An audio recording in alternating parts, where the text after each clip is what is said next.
So I'm here to talk to you guys today about how you can rethink your channels in a post-digital age. And looking forward to sharing hopefully some insights with you guys that you may already have heard, but things that you can take to heart and immediately apply today. So let's jump right into it. So who the heck am I? So I am a professional marketer and consultant. I've been doing marketing for nearly 20 years. Currently, I do consulting, helping companies get their marketing jump started and up and going again, building strong foundations that are meant to scale. I'm also an author, speaker right here, obviously, and podcaster. I was actually doing the podcast studio. I don't know if you guys saw that, but I was interviewing some people doing the live stream for the conference, which was pretty cool. You guys can check out my podcast as well. It's called The Marketing Starter. And I'm also a startup founder, so total starter guy. I'm really into startups, entrepreneurship, and building things because I think marketing is such an important part of that. And then also marketing evangelist. So anytime I get to come out and talk to people about marketing and share ideas with other great marketers, I just love it. I eat it up. So I actually talked yesterday during lunch. There was a couple people on that one, and then I get to talk again today. And I'm like, hey, if I could have talked the whole time, I probably would have done that also. But Aaron's like, twice. You can only do two, Tim. I'm like, no problem. Two is good. Two's good. I'll take it. Scan that QR code. You guys can go connect with me on LinkedIn and wherever else. So what I want you guys to learn today is what it means, number one, to be post-digital. Some of you may have heard this term before. Can I get a hand raised? Has anybody heard the term post-digital? My social gals in the back, and of course our MC, of course he knows. So what it means to be post-digital. Number two, how digital marketing has evolved over time and where we're at today. Number three, post-digital tactics that you guys can actually take and apply to what you're doing in marketing right now. Well, maybe not now because it's Friday. Maybe not Monday because that's a holiday, but Tuesday, when you go back to work on Tuesday, these are things you can apply then. So hopefully you can hang on to this for 3 days over the long weekend. But lastly, just want you guys to get excited about doing marketing again in this digital age that we have. I mean, that's what this conference is all about. It's all about getting people excited, getting you educated, and getting you ready to go back out into the world and do marketing even better. So let's go from here. Here is a great quote that I really like, which is from Paul Doe from Accenture. He's a CTIO, and he said, a post-digital world doesn't mean that digital is over. On the contrary, we're posing a new question. All organizations develop as all organizations develop their digital competency, what will set you apart in digital? And I think that's at the essence of what post-digital really is.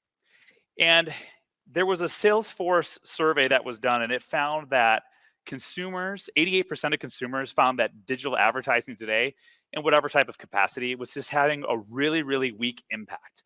And that it had little to no effect on their buying decisions at all. I mean, think about the last digital ad that's been hitting you up on social media or in your news feeds or a retargeting display ad. Are those things actually having effects on you as a buyer today who's getting bombarded by digital advertising constantly? Is it actually working? Well, 88% of these people said that it had little to no effect. So the question is, what can we do? And I'm hoping that we can try to uncover that today. But at the root of the problem, guys, is that digital is just too damn boring. We're boring our customers to death with our digital messages. We're being selfish. We're talking about ourselves, and we're not getting to the true root of what they're looking for. And it's just numbing them, just like this girl banging her head in class. I found personally that the best type of ads, like whether they have amazing creative or great messaging, sometimes they're just still not hitting home because of the bombardment that we have today. So at its root, we're just not being human enough. We're being too robotic. We're being too maybe almost too strategic, to the point that we're numbing our customers and potential buyers to death. I always akin it to this kind of view, and excuse the heroin ad or the anti-heroin ad in the middle. This is the only great photo I could find of multiple billboards on the freeway. This is actually in Salt Lake City, I believe, is where this picture was taken. But you can see, looking down the freeway, there's 3 different billboards that you see there, and I think of back in the 50s when the Eisenhower project was underway and the freeway system was being built in our country. And I mean, most of us were not around back then, but you can imagine clear open freeways and you're driving on the road, zero distractions, and then all of a sudden, boom, the first billboard goes up. And then boom, another one. And then boom, bada boom, bada boom. And then all of a sudden, on both sides of the freeway, every which way you drive, filled full of advertisements, filled full of billboards. I can imagine the first people as they're driving down the road and the first billboard goes up, they're probably getting distracted looking at that and causing car accidents, right? Because it stood out to them. It was so bright, so powerful, and it was literally just a printed ad at that time. Now we have all these digital ones, and they can be bought programmatically, and Out of Home is doing its whole own thing, which is really cool. But for most of us now, when we're driving around greater Houston on our loops, whichever loop you happen to live inside of or outside of, I know that's a thing here. When you see these, for the most part, right, they're just in the background. You don't even look at them. You barely even pay attention anymore. Well, that's how our lovely information highway has become with digital. We're getting bombarded so much. It's just like billboards all on the highway. Now, clearly billboards still have some sort of impact because they still exist. And digital will always have an impact in the way that it exists today. But it's just getting back to that root, and that human message in this post-digital world is what we have to really focus on. So the question is, what the hell is post-digital? And I have a few little notes of what I've researched, that I found how we kind of define that and overcome it, and other things as well that I've thought, working with clients, that I've kind of found as how they've received what they're doing in their post-digital movement. So number one is, digital is the norm. It's not a differentiator. Do we have anyone in here who has like digital marketing in their title at all? Why? Why do we have digital marketing in our title? It's literally just marketing. It's not a differentiator anymore. I'm not trying to pick on you people that have. You guys are doing great digital marketing, but all marketing is digital in some way, whether it's social, like we were just hearing about a minute ago, or we're putting together these robust digital campaigns that are multifaceted in multiple channels. But every marketer, no matter if you're in digital or not, and we're at DigiMarcon, so clearly we all are. And sometimes I talk to groups that are in more traditional forms of marketing. We all need to have some sort of digital chops. So digital is not a norm anymore, or excuse me, is not a differentiator anymore. It is the norm. And I tell this quite a bit to organizations who are maybe lagging behind, and maybe have been focused so much more on traditional advertising over time, that they're like, oh, we need to be digital. That's going to set us apart. That's going to get our message out to our consumer. And I'm sitting here going, no, it's not. It's like billboards on the freeway. Everyone's doing that now. It is just a normal thing. So I'm a part of this movement. Hopefully you guys will join me, that we're just going to take digital out of marketing titles, because it's inherent now. It just makes the most sense. So maybe you guys will be with me. I saw some pointing fingers over at this table over here. So maybe we can change some titles at the end of this talk. But so that's leading into this point where digital marketing is just marketing today. There is no distinction between digital. You have to have that background in everything that you do. This is an interesting point. Customers are super entitled, right? No matter what industry we're in, no matter if we're in B2B or B2C, customers have these ridiculously high expectations today. Like the billboard obviously isn't doing it, and maybe our digital advertising isn't really hitting them in the right way anymore. They expect customized messaging, customized solutions that's hitting them at the right time, at the right place, at the right moment, right? They expect so much more from us, not only from the products that we deliver, but also from the way that we're marketing to them and the way that we're trying to reach to them. So customers are super entitled today, and whether that's good or bad, it's something that we have to understand as marketers and try to reach them where they are. And digital distinction itself has dissolved. So whether that is running a great mobile ad campaign or one on a desktop, is there a difference anymore? No, I mean, all websites pretty much today are optimized for mobile. And so thinking that there's some sort of vast nuanced strategy between devices or between distinctions of where you're running your ads, it's become so much more agnostic on how you're actually setting up your campaigns today. And I think this is something that you guys probably understand. I mean, I think I saw a travel report that was like, when people are on the road, business travelers are on the road, they on average are carrying 5 different types of devices with them, whether that's like a tablet, phone, computer, I mean, I don't know what else they're carrying. Maybe an Apple Watch, other things. Like they have a bunch of digital devices with them. Those are all different places that you can serve them and market to them and better get your message out to them. So a plan today needs to include all of those things. And then digital insights today are fueling business strategy as opposed to it being the opposite direction maybe just a few years ago. So a few years ago, business leaders would come and they would say, all right, this is the direction where we want to go in. We need marketing to support this direction. But because of the amount of data, which we've heard a lot about data, and we've heard a lot about consumer insights and customer insights and behaviors and stuff throughout the conference the past couple of days, because of the amount of that we have, marketing now gets to be that gatekeeper and say, oh, no. We've actually learned from our consumers that this is what they want and this is what they expect. And now marketing can lead that and drive business insights or business strategy through those digital insights that they've collected. And then organizational culture is also shifting to better meet customer needs from that same data that we have. I think it's interesting, like a few years ago, customer success teams like 10 years ago didn't exist. There are different positions that and departments within companies that have been created because of what this post-digital and this digital evolution has created within our companies. So now there are different organizational structures on how we can better serve our customers, better serve what we're doing in our marketing as well. So I think that's kind of interesting. And it's created a lot of different career opportunities for us as marketers. So post-digital is, by definition, the humanistic approach to solving problems or marketing. And that human element is such an important part of this, is that we have relied on digital so much to help marketers do the heavy lifting of getting our message out there that we've almost lost that human touch. And I've heard that quite a bit actually from some of the other speakers throughout the conference as well, is that we're spending so much effort on investing in our chat bots and other things and taking our focus of our message away from that actual human connection. We're always hiding behind this digital wall. And so now in the post-digital era, in this high expectation time for consumers and our customers, it's better time than ever to stand out by being just a little more human. So the digital evolution over time. This is kind of a fun graphic of showing where we have come from and where we are going. So first we have our pre-digital time.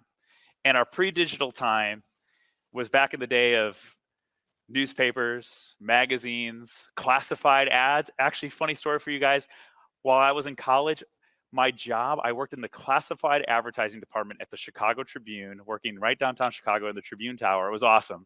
But I was on a phone in a call center. People would call in and they would say, yeah, I need to sell my car. And I would say, great. What year, make, and model, sir? And I would take that down and I would put that in to our ad system, and then it would go into print, and someone would then get this piece of paper. They would look at a piece of paper. They go, oh, cool, a 1998 Chevy truck. Awesome. The phone number would be there, and then they would call that person that called me to place the ad, and then the truck would get sold. What? That's crazy. Facebook Marketplace has blown that up, right? Classified advertising departments don't even exist. And I know that maybe dates myself. I'm not even 40, you guys, but that's how quickly it's changed. So that was back in this pre-digital time. So the purpose of pre-digital, and if we think of the Mad Men on Madison Avenue, right, that TV show about those advertising gurus, the purpose was to create one-way communications. You were creating a great advertisement that was talking about your product, talking about your solution, and you were pushing it out there and hoping the world saw it. The scope of it was media management. Are we running it in a magazine? Are we going to put it on TV? Is it going to go on the radio? It was pretty simple. Those were like really the main three options at the time.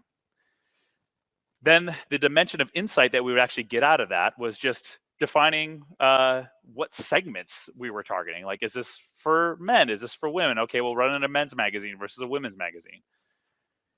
Our insight sources, like how we were getting feedback about that, we had to run third-party panels after the ads ran, and we would bring people in to a room, like a focus group, and say, did you see this ad? Did it entice you to buy? Did you actually purchase something?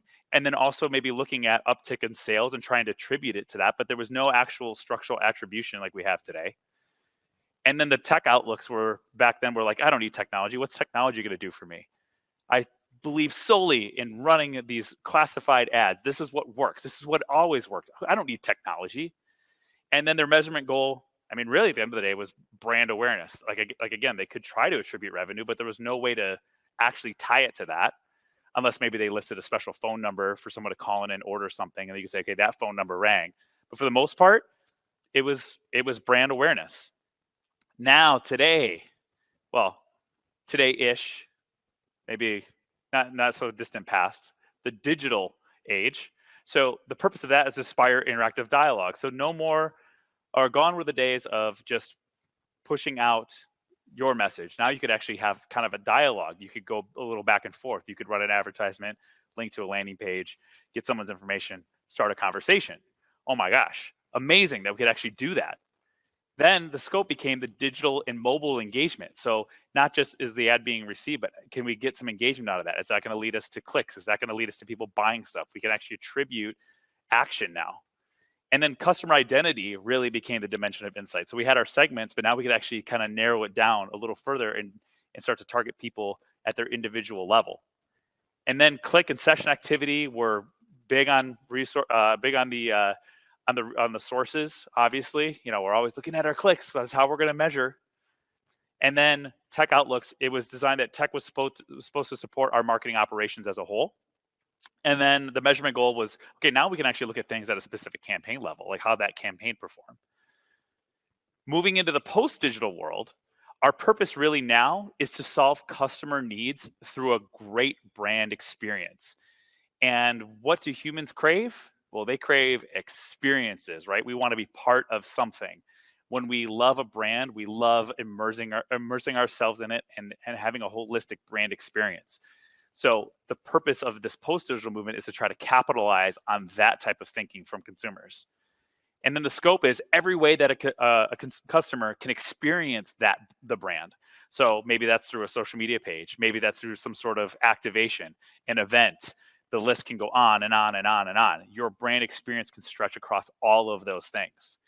And then for our resources, we can actually drill down even further now and have contextual data to understand the context of how the individual customer or consumer was interacting with our brand through our campaigns. And then, of course, with the tech outlook, now it's like tech is an integral part of experience development. That's why we have CX. We have CX, and I was mentioning before, like new roles that were created because of the digital movement. We have customer experience type of jobs. We have customer experience representatives that are just designed to help nurture the relationship of the customer while using your SaaS platform or buying and interacting with your shoe brand or whatever it might be. And then the measurement goal now is overall business impact. So not just the campaign, not just the brand awareness, but how is it actually changing the business? Because some of the greatest marketing campaigns out there that are really looking at it through this experiential type of lens, this post-digital type of lens, are changing the way that businesses actually function. And again, remember I said before that marketing is now driving how the business is actually strategizing itself, and this is how. So it's really kind of interesting how that's changed over time. So in my opinion, we're kind of in this, we're moving mostly into the post-digital kind of realm now, obviously keeping those things the other things don't go away, but we're definitely starting to edge further and further into the post-digital realm. So the most human company wins. I'm seeing some smiles about that. Whoever can be the most human and establish the most connections, build the greatest experience around their brand and around their marketing is going to have the most success. So digital exists to make being human easier, not the other way around. And I think that was like the big stumbling block as we became so reliant on digital that we, again, started to step away from our humanity, but we can use it to reconnect with it and to reconnect with our audiences. So there are 3 rules that Forrester research actually said to have a successful post-digital campaign or post-digital strategy. Number 1 is to be human at the end of the day, right? So you want to be personable, you want to build trust, especially in B2B. I've worked mostly in B2B marketing throughout my career, and I've never expected a customer to buy something on a first click, right? You usually have to try to establish some trust with them, make them feel good about the purchase, and have that foundation before they actually buy. So you need to be personable. You need to have great customer service. You need to show off the brand that has a personality. You really have to build messaging around the why and the mission of why your company even exists, what you actually stand for. Because people ultimately buy why you do what you do, not what you do. I believe that's how Simon Sinek said it, right? So being human at its core is most important. And then you want to be helpful. So you want to give help to your customers wherever possible and any means possible, and remove as much friction from that as possible. And that's where things, if we go back to yesterday when Diana was up here and she was talking about chatbots, like and chat features, not just bots, but those type of things can help to streamline our helpfulness, right? And get questions answered and point people in the right direction and help your brand come off as being more human, but removing any barriers to being helpful, and then also driving massive value. So again, from a B2B perspective, content is obviously huge in business to business nurturing and relationship building. And oftentimes offering something for free and not gating it on your website. So you're trying to collect someone's information, coming up and giving a talk like this, or even developing a tool that could be free for somebody to use that helps to establish trust and helps you to be helpful for them. Things like that are great pathways to be more helpful. And then obviously being handy. So just being easy to work with. When was the last time that you guys dumped a brand that you were working with because they were just difficult people? Like, you don't want to work with difficult people. You want to work with people who are also easy to work with, and that will go above and beyond to, again, meet your expectations as a customer, whether B2B, B2C, whatever. So you want to be as easy to work with as you possibly can, and removing all those barriers. So there's this book called The Marketing Rebellion by Mark Schaefer. I don't know if you guys have heard of this book or heard of Mark Schaefer, but he's written a ton of books. He also teaches a class. I think it's at Rutgers. I had him on my podcast. Really awesome guy, consultant. He's all over the place, speaks all over. I think he was at South by Southwest. But he has this book called The Marketing Rebellion, and his tagline is actually "The most human company wins." So I actually ripped that off from him. I'll give it back to him there. But if you want to pick up his book, it's really cool. It actually talks about these different rebellions that we as buyers and consumers have gone through over time, and he breaks down what those expectations have been and how they have changed. And right now we're in what he's calling the third rebellion, which is that one of going, we're sick of being broadcasted to, we're sick of being bombarded. We want to have connection and we want to have relationships. And that's really what he's talking about in his third rebellion. And it goes all the way back to it goes back historically, like to the turn of the 20th century, where he's talking about where advertising was first starting to, and marketing was first starting to get its foothold, and talking about all of those products and like the Sears catalog and things like that. So really interesting book. You guys should definitely pick that up. It'll give you some good perspective as well. So falling short of customer expectations is something that we just tend to do over and over again. So I think it's important for us, again, to manage our expectations when trying to meet customers' expectations, right? Because we can't do everything that a customer possibly wants, but there is quite a bit that we can do to try to step up the game just a little bit. So there was that same Salesforce report that I was citing before said that 68% of customers expect brands to deliver them some sort of empathy, right? Like, meet me where I am, understand my problem, and I want to hear that you understand it. And I expect you to do that. 68% of consumers want brands to understand where they're at and deliver them empathy. But only 37% of customers feel like they're getting it from us as marketers, from us as brands, from us as companies. So big gap there. 31% gap between the expectation that they have and what we're actually delivering. So empathy. And what is empathy at its core? It's a big part of being human, right? 66% of customers expect companies to understand their unique needs. So not just, meet me where I'm at, but like, hey, my needs might be a little different with your product than this person over here. And I need you to understand that so we can try to work together on a solution as opposed to just being sold maybe your out of the box solution that you have. And then 34% of companies the consumers, 34% of consumers feel like the companies are actually treating them like unique individuals. But what's cool is that we have that opportunity to do that with our digital presences, with our digital marketing, because we have that hyper targeting, we have that data now, we have that ability to go in and actually create a message, create a solution, and make people feel special, because that's what they expect out of us at the end of the day as marketers.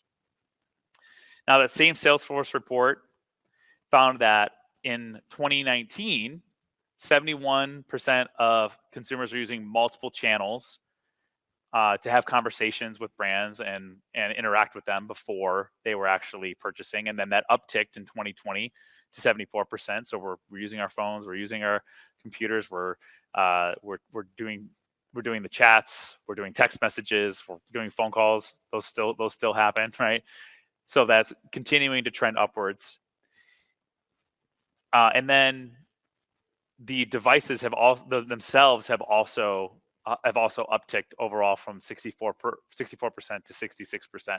So the channels, whether they're doing that on social, whether they're doing that on the website, the devices, computers to the phones, whatever, all of those things are ticking up to the right. So an expectation is that they need to be able to have those type of conversations, and they need them to be successful at the end of the day. So that's an expectation that we need to try to meet. So top post-digital marketing trends, things that are happening right now that I think we can jump on. Number one, personalization and customer experience. That's probably not only number one listed here, but the most important one that I think overall is personalizing what you guys are doing, trying to make your messaging personal, and also trying to make your products in whatever way customizable and delivering a fantastic customer experience. Number two, using video content. And video is digital at the end of the day, but it's something that people want, that is going to help them have a human understanding of what you do. And it's a great place to show off who your company is, what you believe in. So video is huge, especially for our Gen Z people that are now going to be taking over the world. They just love their little snippets. They're not going to read an article, folks. Don't even send them a blog post. It's got to be a video or they don't care. AI and machine learning is also helping us with that. Again, using artificial intelligence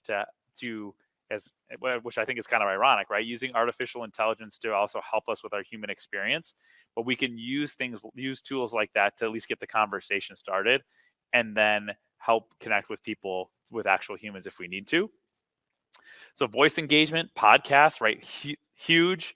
I think one thing that helps to establish trust, especially in like the B2B sector, is like hearing like the actual founders of a company talk on a podcast, or have like video snippets or even audio that you can like listen to and go, oh, wow, I actually like feel like I know this person because I've heard them speak. So huge way to be post-digital. B2B influencer marketing. So we just had the social team up here. They were talking about influencer marketing, doing that in B2B, B2C, across the board. Influencers are helpful. Knowing and being able to see someone talk joyously about your product across the board and saying that it's great and it's helped them, and actually like showing that tangibility before they make a buy. Influencer marketing is huge. You know what's funny is like that didn't even exist 5 years ago. What was an influencer 5 years ago? That we could have been up here going, let's talk about influencer. Everyone's like, what is that? And now it's like we all know. But again, a new type of a new piece of marketing that's just been created because of what's been happening, this explosion in digital. Conversational selling. So for salespeople in the room, I think this is something that's important. People don't want to just be talked at, right? They want to have conversations. They want to know that you're actually genuinely curious about the problem that they're having and how you can customize your solution to them and really meet and understand their unique needs. I think that's very important. So having a conversation, dialogue versus monologue toward them. Visual and interactive content, I think, is something that is super cool, that I've seen a lot done on the consumer side. Like you're looking at a shoe and you can like turn it around, flip it upside down. You can change the colors of it, click it, and you can order maybe the exact one that you want. I think there's a lot of cool stuff that's happening on the business-to-business front too. I was actually working with a property technology company last year. They designed these virtual, basically it's like a video game, but these virtual models of office space, so that way you could tour the office space without actually going there, and you could like turn the model around, you could zoom in, you could like kind of like do a bird's eye view or land and actually do a walkthrough. And they made little models of that available on their website. People could actually see what the product looked like before they even had conversations with people. Those type of things are huge. So anything that's interactive that people can actually spend time messing with, also that really boosts up your page engagement numbers, right? Those always look good for marketers. So the more interactive it is, the better it will be. Account-based marketing, we know what ABM is at this point, right, guys? Everybody knows what ABM? Yes, cool, nods, great. Focus on your accounts. Create content specific to them. That's super human thing to do. So again, post digital, anything that's human, that's taking us a little bit step further out of our normal digital, and account-based marketing is part of that. Connected digital experiences. So, VR, virtual reality, the metaverse, things like that are all things that we can take that human experience and bring it online and use digital to take human and combine them together. And then hyper localization beyond just the geography, understanding like where a person is at while they're moving through space and time, being able to target them at different nuances throughout the day, different ways that they are, different experiences that they might also be having. It's a great digital trend as well. So the pillars of the new mix that I've been using, and the ones that I think that are going to be really important to you guys. Number one is brand accountability. And this is something that in the crazy Twitter world that we live in now, and how things are spreading like wildfire. One company makes one misstep, one CEO says something, and before you know, everyone's boycotting them, right? We have to be super careful with that stuff. But having an accountable brand and living up to your brand standards, your value, your mission is going to be key to this, because ultimately people are going to find out about what you stand for or what you're doing kind of in your back office. Everything is transparency is in whether it's good or bad, is becoming a huge part of our lives, both personally and corporately. So having brand accountability is going to be super important, and having a great brand foundation that you can then show off or talk about and integrate into your marketing is going to be super important. And then focusing on that user experience, I think, is maybe the most important one at the end of the day. But the user, the buyer, the customer, whatever you want to call them, they each have their own unique experience, and they're going to have high expectations for your brand, like I've said.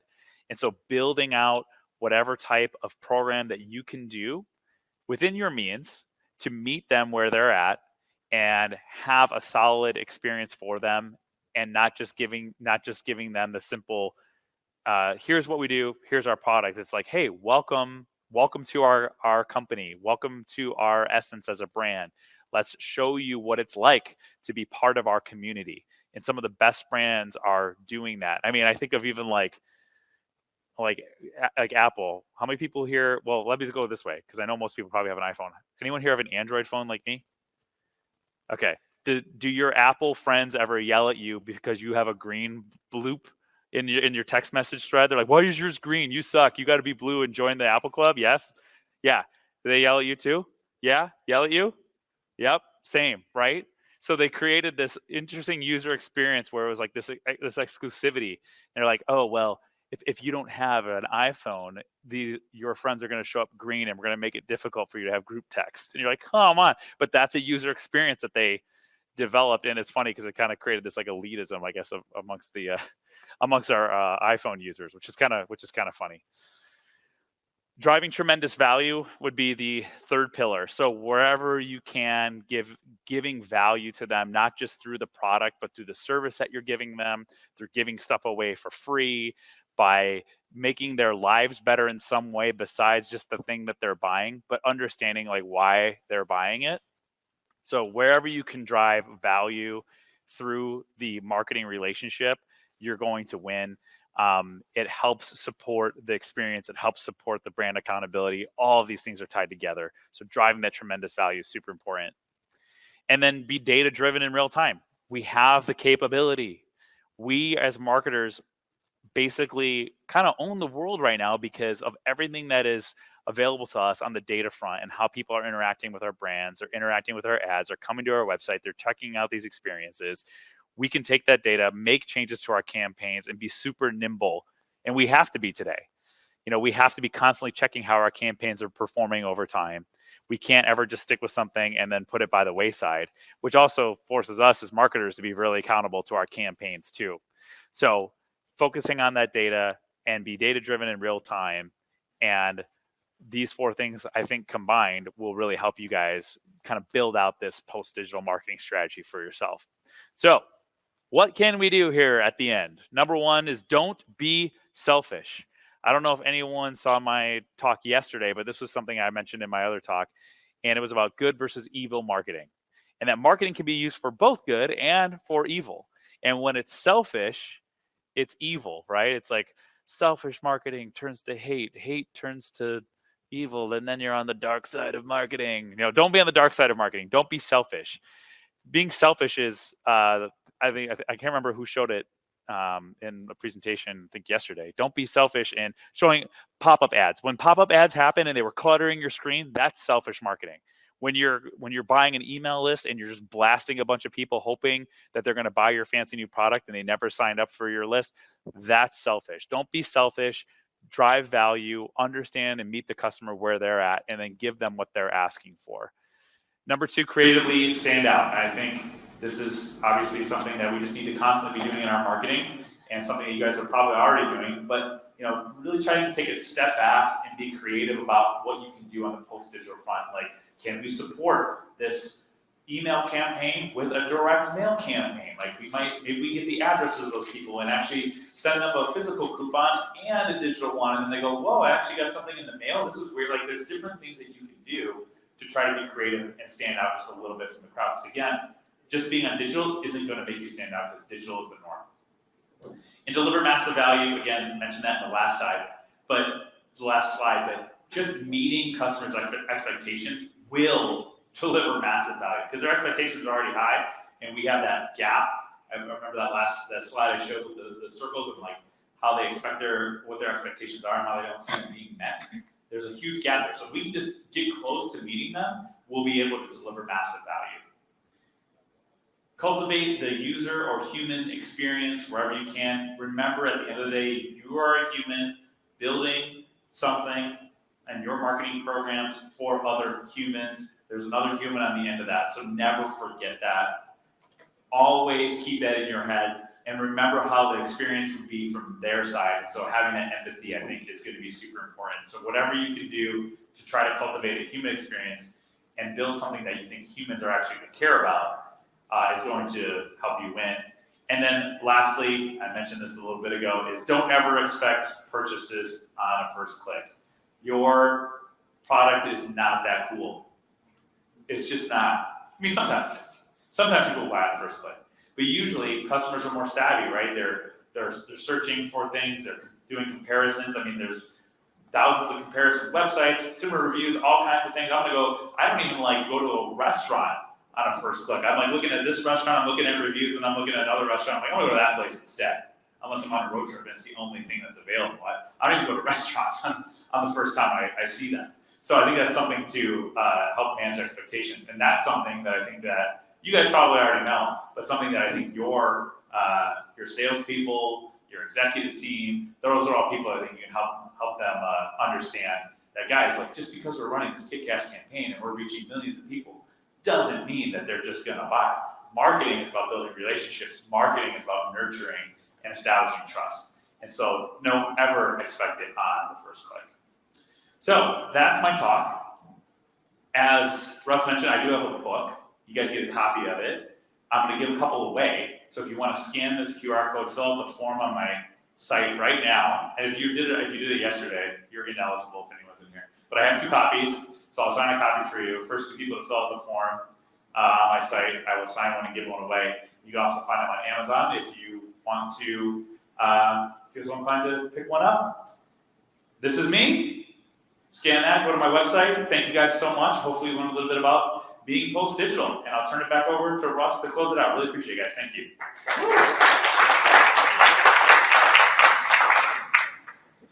Thanks, Tim. Thank you. Brilliant. Cool. Okay, excellent. Was there any questions? I'm so sorry I duck out for a moment. Was there any questions? Oh yeah, I forgot to leave for questions. There was some. Right. Any questions? Sorry, I forgot about that part. That's okay. Yeah, I'll go back up. Yeah, come on, sir. Sorry. All good. You're right, I'll go back to this too, just in case. Okay, so my question is, for the top post-digital trends, besides conversational selling, what is the most cost efficient of that list?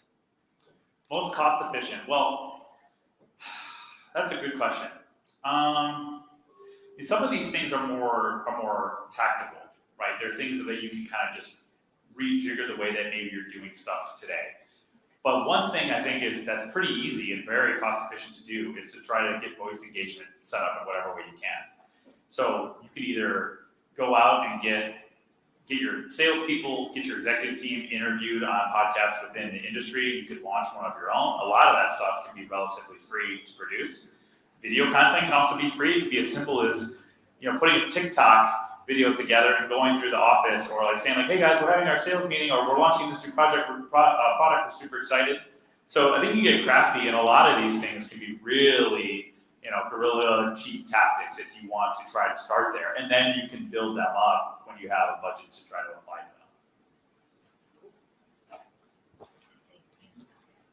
them. Any others?